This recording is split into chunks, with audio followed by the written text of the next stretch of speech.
Mukhang ayaw nga talaga mga idol umalis ng Golden State Warriors sa kanilang pwesto sa 8th seed ng Western Conference matapos silang matalo kahapon laban sa Minnesota Timberwolves, kaya mas lalo lamang ang lumalaki ang tsansang gumawa sila ng trade sa susunod na mga buwan dahil malinaw hindi sapat ang kanilang lineup para manalo at makipagsabayan sa mga legit na contender. Maraming mga fans ang naguguluhan sa kasalukuyang game plan ni Coach Steve Kerr matapos nitong i-DNP o hindi paglaruin si Jonathan Kuminga kahit wala siyang iniindang injury. Imbis na makatulong si Kuminga sa pagpapalakas ng depensa at rebounding, binabangko nila ito.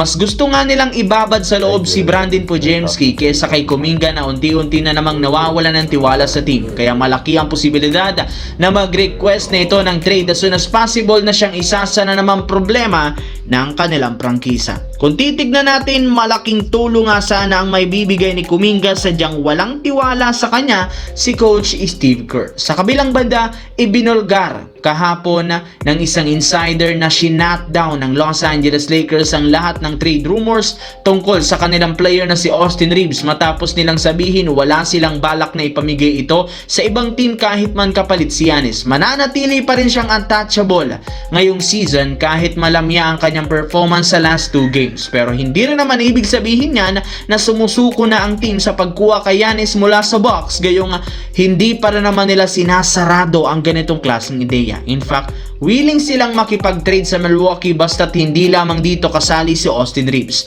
Meron nga silang bagong trade package na may pang-o-offer sa Milwaukee kapalit nito. Ito ay sina Dalton Keuchel, Rui Hachimura, Maxi Kleber, Gabe Vincent at 3 first round pick. Iyan lang naman ang pinakamagandang trade na may pang-o-offer ni Rob Pelinka sa Milwaukee para makapagsagawa sila ng blockbuster trade unless gumawa sila ng 3-team trade. Sa kabilang banda, makalipas ang malamyang performance si Joel Embiid sa mga nagdaang game ng Philadelphia 76ers, sa unang pagkakataon sa wakas, bumalik ng muli ang kanyang tunay na laro sa pagkapanalo ng team laban sa Indiana Pacers, kung saan nagtala nga siya dito ng 39 big points, 9 rebounds. Ito ang pinakamagandang laro nito simula ngayong season, simula nang ma-injury siya. Kaya isang magandang sinyales na mukhang magkakaroon na si Embiid ng confidence at nakukuha na nga nito ang kanyang rhythm. Pero ayon mismo kay Joel Embiid, inamin ito hindi pa siya 100%.